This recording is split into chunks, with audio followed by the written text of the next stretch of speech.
Hello hello students. आज हम MPS second year MPSC 03 पश्चिमी राजनीति चिंतन का चैप्टर 6 करेंगे, थॉमस हॉब्स। अब शुरू में हमने कुछ शॉर्ट नोट्स रखे हैं और उसके बाद में डिटेल नोट्स रखे हैं, तो आप इनको देख सकते हैं। अगर से आपने पहले पढ़ा हुआ है ये चैप्टर तो आप ये शॉर्ट नोट्स से रिवीजन कर सकते हैं, और नहीं तो अगर आप पहली बार पढ़ रहे हैं तो आप इसको डिटेल्ड में नीचे तक पढ़ सकते हैं। ये वीडियो वैसे भी लंबी होने वाली है, आपको 20-25 मिनट की हो जाएगी ये। तो अगर आपके पास टाइम कम है पेपर का टाइम, तो आप ऊपर के पॉइंट्स पढ़ सकते हैं। ये मैंने कुछ अभी नया ऐड किया है इसमें, तो जिससे आपको कम समय में भी पढ़ा जा सके, रिवीजन कर सके, सिर्फ रिवीजन पर्पज़ के लिए। इससे आपके कॉन्सेप्ट क्लियर नहीं हो सकता, कॉन्सेप्ट आपको पढ़ने से ही क्लियर होगा पूरा पूरा चैप्टर। तो शुरू में देख लेते हैं, हम परिचय देख लेते हैं। थॉमस हॉब्स 1588 और 1679 एक प्रमुख ब्रिटिश अंग्रेजी दार्शनिक थे। उनके प्रमुख ग्रंथ लेवाइथन जो 1651 में प्रकाशित हुआ। उन्होंने राजनीतिक सिद्धांत और मानव प्रकृति पर विचार किए इस बुक में। प्राकृतिक अवस्था के बारे में, प्राकृतिक अवस्था में मनुष्य स्वार्थी, स्वतंत्र और अराजक होता है, यह उन्होंने माना। उनकी जब एक बुक थी डसीव 1651, यह हॉब्स के लेवाइथन का लैटिन अनुवाद है। सबका सबके विरुद्ध युद्ध, war of all against all का वर्णन इन्होंने इसमें किया है कि सभी लोगों का सभी के विरोधी युद्ध अपने लोगों के साथ ही एक विरुद्ध युद्ध है।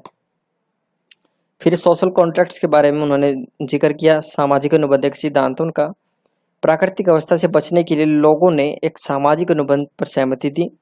उन्होंने एक समझौता किया, सभी लोगों ने मिलकर अपनी संपत्ति को बचाने के लिए कुछ नियम कानून होने चाहिए, क्योंकि कुछ अराजक तंतु उनकी संपत्ति को छीन रहे थे और उनको कोई दंड भी नहीं दे रहा था। तो इस अनुबंध के तहत व्यक्ति अपनी स्वतंत्रता का एक हिस्सा त्याग कर एक संपूर्ण सत्ता को अधिकार सौंपते हैं, कुछ नियम कानूनों को निर्माण करते हैं, एक प्रणाली को बनाते हैं, एक राजा को सत्ता देते हैं, शक्ति देते हैं चुनकर।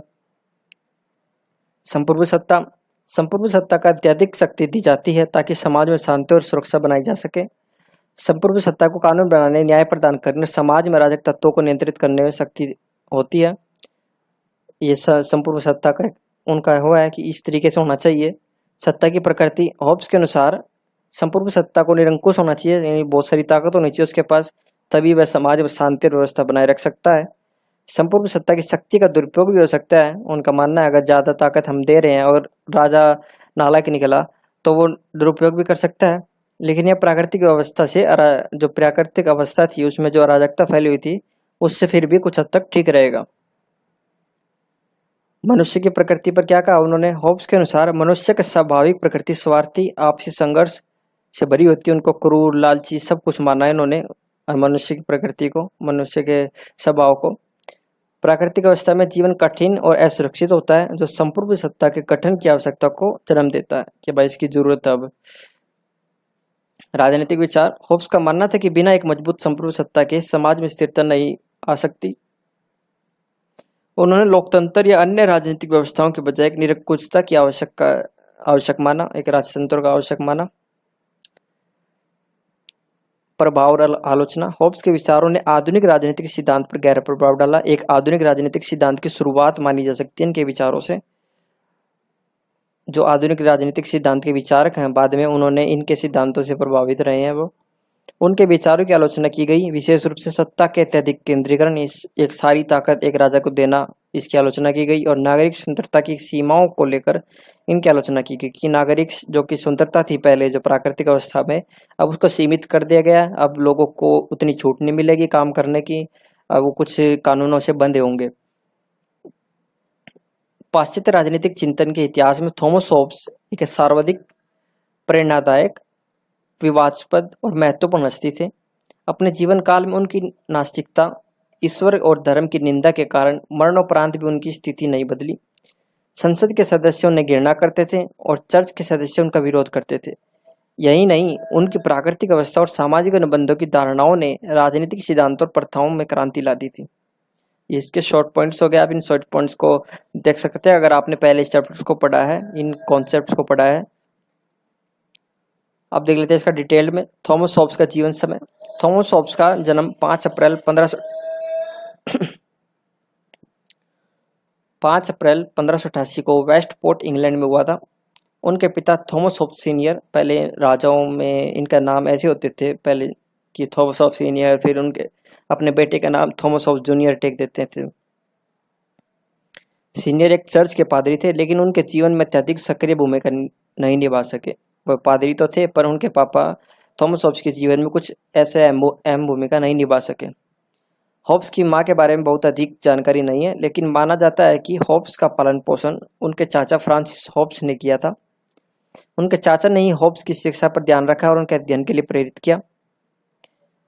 तो ज़्यादातर उनके चाचा ने ही काम किया, उनके माँ बाप ने इतना उनके जीवन में योगदान नहीं दिया। तो प्रारंभिक शिक्षा, हॉब्स ने अपनी प्रारंभिक शिक्षा पश्चिमी इंग्लैंड के एक स्थानीय स्कूल से प्राप्त की। पहले तो 14 वर्ष की आयु में वह ऑक्सफोर्ड विश्वविद्यालय में मैगडेलेन हॉल, अब जो हर्टफोर्ड कॉलेज है, उसमें दाखिला ले लिया। अब उसका नाम ये है। ऑक्सफोर्ड में हॉब्स ने शास्त्रीय साहित्य, इतिहास और दर्शन शास्त्र का अध्ययन किया। उनकी शिक्षा का मुख्य जोर औपचारिक तर्कशास्त्र और अरस्तु के कार्यों पर था।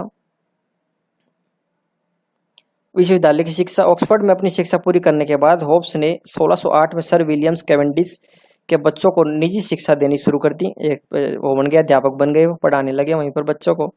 इस दौरान उन्होंने व्यापक रूप से यूरोप की यात्रा भी की और प्रमुख विचारकों और वैज्ञानिकों से मुलाकात की, जिनमें गैलीलियो द गैलीली, जिन्होंने दूरबीन का निर्माण किया था, और रेन डेस्कॉर्ट शामिल थे, एक ये भी वैज्ञानिक थे। इन यात्राओं और मुलाकातों ने हॉब्स के विचारों को गहराई से प्रभावित किया और उनके दार्शनिक दृष्टिकोणों को विकसित किया।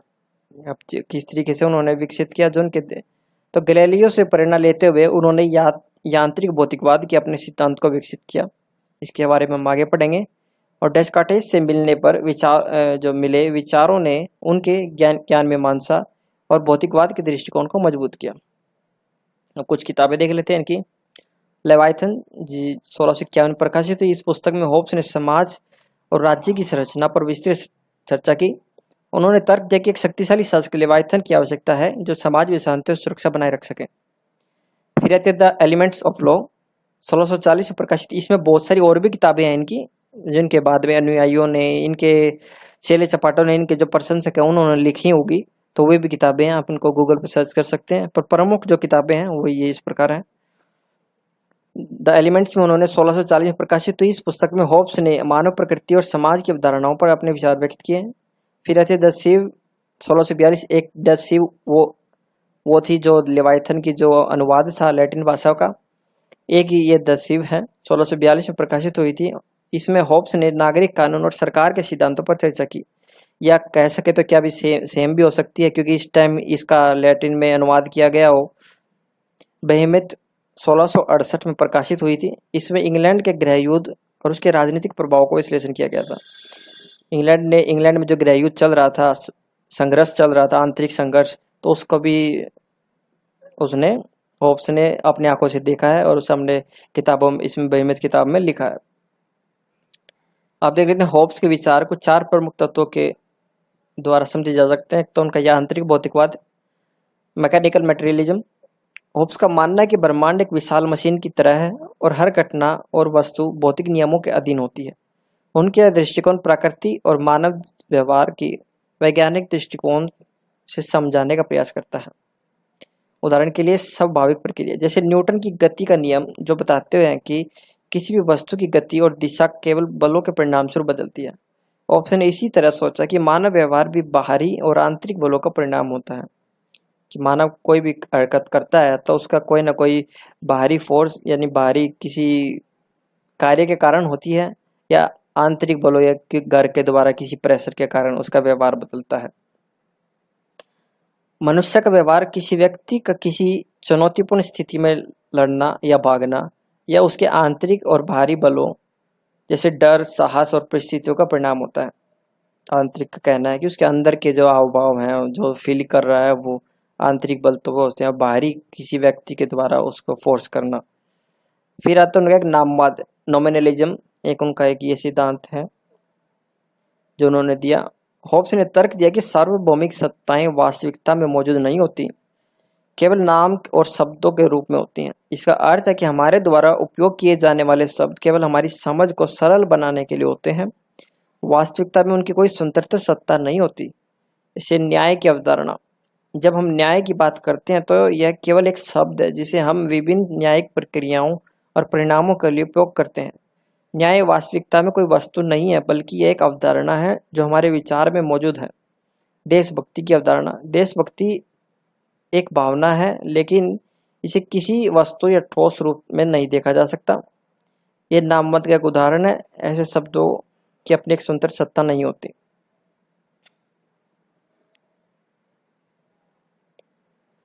व्यक्तिवाद, रेडिकल इंडिविजुअलिज्म। होब्स ने मानव प्रकृति को स्वार्थ और व्यक्तिगत हितों पर आधारित माना। उन्होंने कहा कि प्रत्येक व्यक्ति स्वाभाविक रूप से अपने व्यक्तिगत लाभ की ओर अग्रसर होता है। ये उनको व्यक्तिवाद का, व्यक्ति का स्वभाव कैसा है उसके बारे में है। व्यवसायिक प्रतिस्पर्धा, जो कामकाज में प्रतिस्पर्धा कंपटीशन है, व्यवसायिक दुनिया में हर कंपनी अपने लाभ को अधिकतम करने का प्रयास करती है। यह व्यक्तिवाद एक उदाहरण है जहाँ प्रत्येक कंपनी अपने हित के लिए कार्य करती है। राजनीतिक चुनाव में हर उम्मीदवार अपने व्यक्तिगत लाभ और शक्ति के लिए चुनाव लड़ता है, यहाँ तक कि जब वे जनता की सेवा को वादा करता है, उनका प्राथमिक उद्देश्य अक्सर व्यक्तिगत या पार्टी हित होता है। सिर्फ अपना हित और पार्टी के हित के लिए सोचते हैं सिर्फ।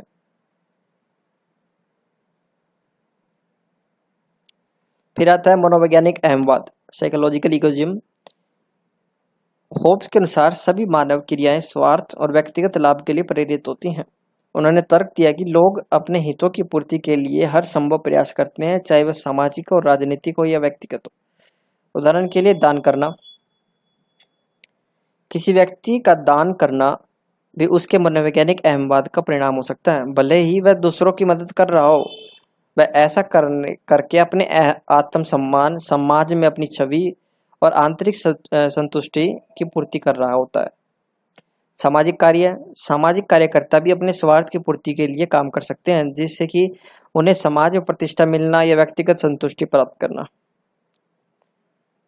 माइकल ऑक्सफोर्ड एक विचारक हैं। उन्होंने होब्स की भाषा में उनका राजनीतिक दर्शन सबसे स्पष्ट रूप से उभरता हुआ दिखा। उनकी कृतियां आज भी राजनीतिक दर्शन में एक महत्वपूर्ण स्थान रखती हैं और उनकी सोच और धारणाएं आधुनिक समाजों के लिए भी प्रासंगिक हैं। अब देख लेते हैं प्राकृतिक अवस्था और प्राकृतिक अधिकार के बारे में थोड़ा डिटेल्ड में। थॉमस होब्स का प्राकृतिक अवस्था, स्टेट ऑफ नेचर के सिद्धांतों में एक प्रमुख बिंदु यह है कि मानव जीवन उस स्थिति में अत्यंत कठिन और असुरक्षित था। आइए इसके बारे में समझते हैं। प्राकृतिक अवस्था की परिभाषा। प्राकृतिक अवस्था वह स्थिति है जब समाज और सरकार का कोई ढांचा नहीं होता था। इसमें लोग स्वतंत्र होते थे, लेकिन उनके पास कानून और सामाजिक व्यवस्था की कोई संरचना नहीं होती थी। और उसका मानना था कि प्राकृतिक अवस्था में जीवन अकेला, गरीब, गंदा, जानवर जैसा होता था और बिल्कुल छोटा होता था उनका जीवन। इसका मतलब है कि बिना किसी केंद्रीय शासन या शासन के लोग निरंतर संघर्ष, अराजकता और असुरक्षा का सामना करते रहते थे। प्राकृतिक अधिकार, नेचुरल राइट्स। प्राकृतिक अधिकार वे अधिकार हैं जो हर व्यक्ति को प्राकृतिक अवस्था में स्वतः प्राप्त होते हैं। होब्स के अनुसार इन अधिकारों में सबसे महत्वपूर्ण अपनी सुरक्षा, सेल्फ डिफेंस और जीवन को बचाने का अधिकार, किसी दूसरे के जीवन को बचाने का अधिकार। प्राकृतिक अवस्था में हर व्यक्ति को अपनी जान, स्वतंत्रता और संपत्ति की रक्षा के लिए स्वतंत्रता होती है, लेकिन चूंकि कोई संगठन या शासन नहीं होता, इसलिए ये अधिकार अक्सर चुनौती में होते हैं। स्वार्थी स्वभाव, सेल्फ प्रिजर्वेशन। होब्स ने तर्क दिया कि प्राकृतिक अवस्था में व्यक्ति को प्राथमिक प्रेरणा स्वार्थ और अपनी सुरक्षा होती है। लोग अपने जीवन को सुरक्षित रखने के लिए एक दूसरे के साथ संघर्ष कर सकते हैं। चूंकि कोई केंद्रीय प्राधिकरण नहीं होता, इसलिए लोग अपनी सुरक्षा के लिए कभी कभी हिंसक और स्वार्थी भी हो सकते हैं। सॉरी। अराजकता और संघर्ष। प्राकृतिक अवस्था में अराजकता और संघर्ष की स्थिति उन्नत होती है, सबसे ज्यादा पाई जाती है, उत्पन्न होती है, क्योंकि सभी व्यक्तियों के पास समान अधिकार होते हैं, लेकिन कोई व्यवस्था नहीं होती जो इन अधिकारों की रक्षा कर सके। इस स्थिति में लोगों के बीच निरंतर झगड़े और संघर्ष होते रहते हैं, जो उन्हें असुरक्षित और असंतुष्ट बनाते हैं।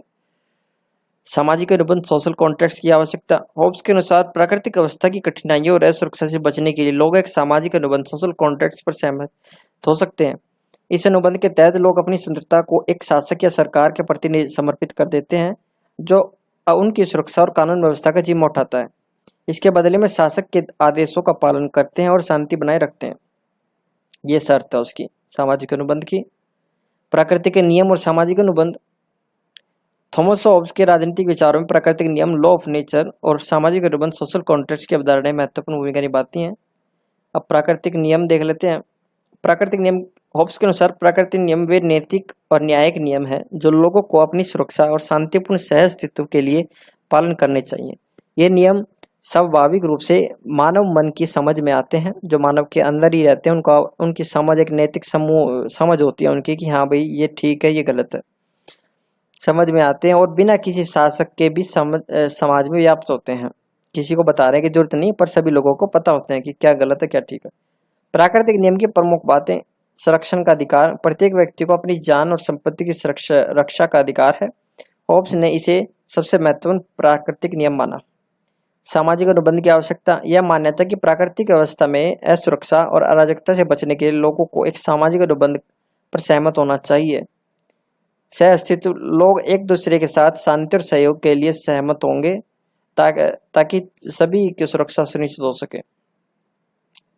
प्राकृतिक नियम के 4 प्रमुख बिंदु: स्वास्थ्य की रक्षा, जो व्यक्ति दूसरों को हानि पहुंचाता है वह अपनी स्वयं की सुरक्षा को भी खतरे में डालता है। सुरक्षा का सम्मान, दूसरों की सुरक्षा का सम्मान करना और व्यक्तिगत सुरक्षा को बनाए रखना। सामाजिक अनुबंध, स्वेच्छा से समाज के साथ अनुबंध करना और कानूनों का पालन करना। शांतिपूर्ण सह अस्तित्व, समाज में शांति और सहयोग बनाए रखना। सामाजिक अनुबंध, सोशल कॉन्ट्रैक्ट, सामाजिक अनुबंध की परिभाषा: सामाजिक वह समझौता है जिसमें लोग अपनी व्यक्तिगत स्वतंत्रता और एवं शक्तिशाली शासक लेवायतन के प्रति समर्पित रहते हैं ताकि एक व्यवस्थित और सुरक्षित समाज स्थापित किया जा सके। ये सेम बातें आपकी रिपीट होती हैं क्योंकि वही चीज़ के इनके बारे में डिटेल्ड है। चाहे तो मैं इनको रिमूव कर सकता था, बस एक पॉइंट सा आप एक हेडिंग क्लियर होती थी, उस हेडिंग में मैंने दोनों पॉइंट ऐड कर दी कि दोबारा आपकी थोड़ी रिवीजन हो जाए। ये एक ही वर्ड बारी बारी सुनोगे तो आप तो उसके बारे में आपको कॉन्सेप्ट सा क्लियर हो जाएगा। सामाजिक अनुबंध की प्रक्रिया, स्वेच्छा से समझौता होना चाहिए। अभी कुछ शर्तें हैं, ये इससे यहाँ पे आपकी शर्तें पता चल जाएंगी। यहाँ पे लोग अपनी स्वतंत्रता और अधिकारों को एक केंद्रीय शासक को सौंपते हैं जो कानून और व्यवस्था बनाए रखे। कोई क्वेश्चन आ जाए इस तरीके की सामाजिक अनुबंध की शर्तें क्या क्या है, तो उसमें स्वेच्छा से समझौता, शासक का गठन, अनुशासन और पालन करना है। 3 प्रमुख शर्तें तो ये हैं। शासक का गठन, एक शक्तिशाली शासक या सरकार का गठन किया जाता है जो लोगों की सुरक्षा, न्याय और शांति को सुनिश्चित करता है, उसका जिम्मा उठाता है। अनुशासन और पालन, शासक द्वारा बनाए गए कानून और नियमों का पालन करना अब नागरिकों का जिम्मेदारी होती है। सामाजिक अनुबंध के लाभ, सुरक्षा की और शांति, लोगों को अराजकता और असुरक्षा से बचने के लिए एक सुव्यवस्थित समाज और कानून व्यवस्था मिलती है। विवादों का समाधान होता है, कानून और न्याय व्यवस्था के माध्यम से व्यक्तिगत विवादों का समाधान कर सकते हैं आप, जो अपने डिस्प्यूट हैं उनको सॉल्व कर सकते हैं। अब सामाजिक स्थिरता, एक स्थिर और संगठित समाज के निर्माण में सहायता मिलती है इस चीज से। अब देखते हैं सामाजिक अनुबंध में जो राजा है उसका सृजन उस किस तरीके से होता है। सामाजिक अनुबंध तो वही है सेम, थोड़ा सा थॉमस हॉब्स के अनुसार सामाजिक अनुबंध, सोशल कॉन्ट्रैक्ट्स और शासक सोवरेन का सृजन उनके राजनीतिक दर्शन का मुख्य आधार है। इनको समझते हैं। सामाजिक तो हमने पढ़ लिया, थोड़ा वही है, प्राकृतिक अधिकारों से बाहर निकलना, सहमति की प्रक्रिया, अनुशासन और पालन। और सामाजिक अनुबंध वही स्वतंत्रता और अधिकारों को अपना केंद्रीय को सौंप देना। सोवरेन जो हमारा राजा है, शासक वह केंद्रीय प्राधिकरण या सरकार है जैसे सामाजिक अनुबंध के तहत नियुक्त किया जाता है। यह शासक लोगों की सुरक्षा, कानून व्यवस्था और समाज में शांति बनाए रखने के लिए जिम्मेदार होता है। राजा के अधिकार और कर्तव्य, थॉमस हॉब्स ने राजनीतिक दर्शन में शासक राजा के अधिकार और कर्तव्य महत्वपूर्ण भूमिका निभाते हैं। हॉब्स के इस सिद्धांत में इस बात पर आधारित है कि एक शक्तिशाली और निरंकुश शासक के बिना शांति और अराजकता को, जो शांति और व्यवस्था नहीं रख सकते। इस सब बारे में पढ़ते हैं इसके बारे में कि एक ऐसा निरंकुश राजा होना चाहिए जब ये समाज में शांति बनाए रख सकते हैं, शांति व्यवस्था को बनाए रखा जा सकता है। एक तो पूर्ण और निरंकुश शक्ति होनी चाहिए, absolute and unrestricted power. Hobbes के अनुसार शासक को पूर्ण और निरंकुश शक्ति प्राप्त होती है ताकि वे प्रभावी ढंग से कानून और आदेश बना सकते हैं। शासक का अधिकार किसी भी तरीके से सीमित नहीं होता। इसका मतलब है कि शासक को निर्णय लेने, कानून बनाने और उन्हें लागू करने के लिए पूरी स्वतंत्रता होती है। उसकी सत्ता को चुनौती देना या उसका विरोध करना समाज के लिए खतरनाक हो सकता है। कानून बनाने और लागू करने का अधिकार। शासक को कानून बनाने, लागू करने और अपराधियों को दंडित करने का अधिकार होता है। यह शक्ति उसे समाज में आदेश और व्यवस्थाएं बनाए रखने के लिए आवश्यक होती हैं। शासक के आदेश सभी नागरिकों के लिए बाध्यकारी होते हैं और उनका पालन करना सभी का कर्तव्य होता है। संसाधनों और संपत्ति का नियंत्रण। शासक को समाज के संसाधन और संपत्ति पर नियंत्रण होता है। यह अधिकार उसे आर्थिक स्थिरता और समाज की भलाई के लिए महत्वपूर्ण निर्णय लेने में सक्षम बनाता है। अंतर्राष्ट्रीय मामलों में प्रतिनिधित्व। शासक को अंतर्राष्ट्रीय मामलों, युद्ध और शांति संधियों के संबंध में निर्णय लेने का अधिकार होता है। वह देश की विदेश नीति और सुरक्षा का नियंत्रण करता है। शासक के कर्तव्य: शांति और सुरक्षा बनाए रखना, न्याय और कानून की व्यवस्था बनाए रखना, सामाजिक अनुबंध का पालन करना, उसे भी खुद कभी। शासक को यह सुनिश्चित करना होता है कि समाज द्वारा किया गया सामाजिक अनुबंध कायम रहे, वह नागरिकों के अधिकारों और सुरक्षा की रक्षा कर पाए और अनुबंधों की शर्तों को लागू कर पाए और उनको पालन करवा सके। शासक को समाज के भले के लिए निर्णय लेना है, किसी भी प्रकार की उपेक्षा या अन्याय से बचना होता है। सामाजिक भलाई और आर्थिक स्थिरता। शासक की आलोचना: अत्यधिक शक्ति का जोखिम, लोकतंत्र और संवैधानिक शासन। हॉब्स के निरंकुश शासक के विचार को कुछ आलोचकों ने चुनौती दी। उनका कहना है कि अत्यधिक शक्ति एक शासक को भ्रष्टाचार और दमन के लिए प्रेरित कर सकती है। निरंकुश शासक के अधिकारों की कोई सीमा नहीं होती, जिससे व्यक्तिगत स्वतंत्रता और अधिकारों का उल्लंघन हो सकता है। लोकतंत्र और संवैधानिक शासन। हॉब्स के निरंकुश शासन की अवधारणा की आलोचना की जाती है, विशेष रूप से लोकतंत्र और संवैधानिक शासन के संदर्भ में। लोकतांत्रिक विचारधारा में नागरिकों की भागीदारी और सत्ता की सीमाएं होती हैं, जबकि हॉब्स की दृष्टिकोण में पूरी शक्ति एक शासक के हाथों में केंद्रित होती है। चर्च और राज्य पर थॉमस हॉब्स ने चर्च और राज्य के बीच स्पष्ट अलगाव का समर्थन किया। उनका यह दृष्टिकोण उनके राजनीतिक दर्शन की महत्वपूर्ण विशेषताओं में से एक है। उन्होंने चर्च को अपने कार्य करने को कहा और राज्य को अपने कार्य करने को कहा। दोनों को अलग अलग कहा कि दोनों एक साथ मिलकर काम नहीं कर सकते और उनको एक दूसरे के काम में दखलंदाजी भी नहीं करनी चाहिए। अलग चर्च और राज्य के बीच विभाजन। हॉब्स का मानना था कि चर्च और धार्मिक संस्थाओं को राज्यों के कार्यों में राजनीतिक हस्तक्षेप नहीं करना चाहिए।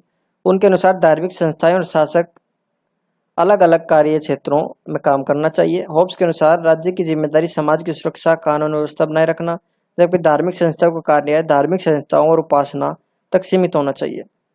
धर्म और राजनीति की स्थिरता। हॉब्स के अनुसार शासक को धर्म से ऊपर रखा जाना चाहिए, जो राजा है उसको धर्म से ऊपर रहना चाहिए। उनका तर्क था कि शासक को स्वतंत्र रूप से निर्णय लेने की स्वतंत्रता होनी चाहिए, बिना किसी धार्मिक दबाव या हस्तक्षेप के। धार्मिक संस्थाओं को राज्य के निर्णयों पर प्रभाव डालने या राजनीतिक में हस्तक्षेप करने का अधिकार नहीं होना चाहिए। इससे राज्य की स्वतंत्रता और तटस्थता बनी रहती है। हॉब्स के विचार प्रमुख बिंदु। शासक की सर्वोच्चता। हॉब्स ने तर्क दिया कि शासक को धर्म से ऊपर रखा जाना चाहिए ताकि वह बिना किसी धार्मिक दबाव के राज्य के कार्य और नीतियों को निर्धारित कर सके। शासक की सर्वोच्चता का मतलब है कि उसके निर्णय न केवल राजनीतिक बल्कि धार्मिक संदर्भों में भी प्रभावी होंगे। इसके साथ ही शासक को राज्य की सुरक्षा और प्रशासनिक कार्यों को प्रमुखता देनी चाहिए, न कि धार्मिक मतभेदों और विवादों को। धार्मिक स्वतंत्रता। हॉब्स ने धार्मिक स्वतंत्रता का समर्थन किया। किसका मतलब है कि धार्मिक विश्वास और आस्थाएं व्यक्तिगत और निजी मामला होना चाहिए। उन्होंने बिल्कुल नकार नहीं धार्मिक व्यवस्था को, उनको माना कि ये सिर्फ निजी और व्यक्तिगत होनी चाहिए, इनको बड़े उस पर नहीं लाना चाहिए, राजनीति में नहीं लाना चाहिए। धार्मिक संस्थाओं को केवल व्यक्तिगत धार्मिक जीवन को संचालित करने का अधिकार होना चाहिए, न कि राज्य के मामलों में हस्तक्षेप करने का। धर्म और राजनीति के अलगाव से समाज में शांति और स्थिरता बनाए रखने में मदद मिलती है, क्योंकि यह सुनिश्चित करता है कि धार्मिक विवाद और मतभेद राज्य के निर्णयों और कार्यों में प्रभावित नहीं करेंगे। राज्य की स्थिरता। हॉब्स ने यह भी तर्क दिया कि चर्च और राज्य के बीच विभाजन राज्य की स्थिरता और सुरक्षा को बनाए रखने में सहायक होता है। अगर धार्मिक संस्थाएं राजनीति में हस्तक्षेप करेंगी तो इससे समाज में अराजकता और अस्थिरता उत्पन्न हो सकती है। इसलिए शासक को अपने निर्णय संपूर्ण स्वतंत्र रूप से लेने चाहिए, अधिकार होना चाहिए उनको, ताकि वह समाज की सुरक्षा और कानून व्यवस्था बनाए सकें। देखो आदि बातें तो वही रिपीट होती हैं आपकी लाइनों में, तो आप अगर आप संक्षेपित लिखोगे, इसको शॉर्ट में लिखोगे तो आपका आंसर शॉर्ट हो जाएगा। तो आपको इसी तरीके का आंसर में भी आपको कई बातें रिपीट करनी पड़ती हैं कि आपका आंसर बड़ा हो जाए। लिखने को मैं इसको बिल्कुल शॉर्ट लिख सकता था, 2 लाइन में आपको समझा सकता कि ये कहा था उन्होंने। होब्स के दृष्टिकोण की आलोचना, धार्मिक अधिकार और स्वतंत्रता की चुनौती। होब्स के दृष्टिकोण को कुछ आलोचकों ने चुनौती दी, विशेष रूप से धार्मिक स्वतंत्रता और धार्मिक अधिकारों के संदर्भ में। आलोचकों का तर्क है कि धर्म और राजनीति के बीच विभाजन से धार्मिक स्वतंत्रता और आस्थाओं को सीमित किया जा सकता है। भाई इनको ये खतरे में आ सकती है। उनका मानना है कि कुछ दार्शनिकों ने यह भी कहा है कि धार्मिक आस्थाएं और मूल्य राज्य की नीतियों और समाज की प्रगति में महत्वपूर्ण भूमिका निभा सकते हैं, उनको अलग नहीं करना चाहिए। लोकतंत्र और धर्म, होब्स के दृष्टिकोण को लोकतांत्रिक सिद्धांतों और आधुनिक समाज के धर्मनिरपेक्ष दृष्टिकोण से भी चुनौती दी गई। आज के लोकतांत्रिक समाज में धर्म और राजनीति के बीच एक संतुलन बनाए रखने की आवश्यकता होती है, न कि पूर्ण अलगाव की। अब देख लेते हैं होब्स के अनुसार नागरिक कानून और प्राकृतिक नियम में क्या भेद है। इसको मैंने बिल्कुल एक टेबल में लिखा है। विशेषता, नागरिक कानून और उसके प्राकृतिक नियम। नागरिक कानून इधर आएंगे, प्राकृतिक कानून इधर आएंगे। तो स्रोत मानव निर्मित है नागरिक कानून, और जो प्राकृतिक कानून प्रकृति निर्मित होते हैं। उद्देश्य सामाजिक व्यवस्था बनाए रखना और न्याय, और प्राकृतिक कानूनों का न्याय और नैतिकता प्रदान करना। प्रवर्तन राज्य द्वारा किया जाता है और इसको आंतरिक विवेक द्वारा, यानी मनुष्य की बुद्धि के द्वारा ही प्राकृतिक नियमों को पहचाना जा सकता है। उदाहरण इसके कुछ नागरिक नियम के हत्या, चोरी, अनुबंध कानून। और इसमें सत्यवादिता, यानी झूठ नहीं बोलना, न्याय रखना, दया का भाव रखना और अपनी सुरक्षा करना हो सकते हैं प्राकृतिक नियम के अंदर। परिवर्तनशीलता, जो नागरिक नियम है वो समय के अनुसार बदलते रहते हैं और प्राकृतिक नियम अपरिवर्तनीय सार्वभौमिक है। ये ईश्वरीय कानून ईश्वरीय भी माने जाते हैं प्राकृतिक नियम। बाध्यकारी शक्ति, उल्लंघन के लिए दंड और नैतिक कर्तव्य का उल्लंघन करना ही करना पड़ेगा प्राकृतिक नियमों का। ये कुछ हो गया आपके नागरिक और प्राकृतिक नियम के पॉइंट्स। अब ये कुछ क्वेश्चंस है, ये 3 क्वेश्चंस मैंने नीचे ऐड किए हैं, सेम ही है, इनको आप पढ़ सकते हैं, मैं चला देता हूँ। होब्स के अनुसार मनुष्य की प्रकृति, जो मनुष्य की प्रकृति है उसका स्वाभाविक अवस्था क्या है। उन्होंने मनुष्य को अपनी लिवाइथन पुस्तक में जिक्र किया है इसका बारे में। इसका आप स्क्रीनशॉट ले सकते हैं या आपको जब PDF मिलेगी आप इनको क्वेश्चंस को पढ़ सकते हैं। तो मैं इसको ऐसे ही गो थ्रू करवा देता हूँ आपको नीचे बस। तो इसमें स्वाभाविक अवस्था की परिभाषा है अवस्था की, फिर मनुष्य की प्रकृति क्या है, फिर स्वाभाविक अवस्था के परिणाम क्या है। जो है होब्स के अनुसार स्वाभाविक अवस्था में जीवन नीच, क्रूर और संक्षिप्त, नेस्टी, ब्रूटिश और शॉर्ट होता है। इस स्थिति में कोई भी व्यक्ति सुरक्षित नहीं होता, क्योंकि सभी लोग एक दूसरे के खिलाफ संघर्षित रहते हैं। किसी भी प्रकार का कानून व्यवस्था या अधिकार की सुरक्षा नहीं होती। होब्स ने स्थिति को असहनीय और अनिश्चित बताया। फिर उन्होंने सामाजिक अनुबंध कहा कि इस तरीके से उन्होंने किया होगा। संपूर्ण सत्ता का महत्व होना चाहिए, आलोचना और प्रभाव, निष्कर्ष। फिर क्वेश्चन है, होब्स के विवरण के अनुसार उन तरीकों को उल्लेख कीजिए जिनके द्वारा मनुष्य प्राकृतिक की अवस्था से बच सके। इस प्रकार बचने के तरीके से कौन कौन विरोधाभास होते हैं। जो उन्होंने अवस्था के बचने के तरीके बताए और फिर उनके, इसमें आपको तीनों लिखने हैं, प्राकृतिक अवस्था भी लिखनी है, फिर उनके जो बचने के तरीके वे भी लिखने हैं, और जो बचने के तरीके का जो आलोचक हैं उनका भी लिखना है।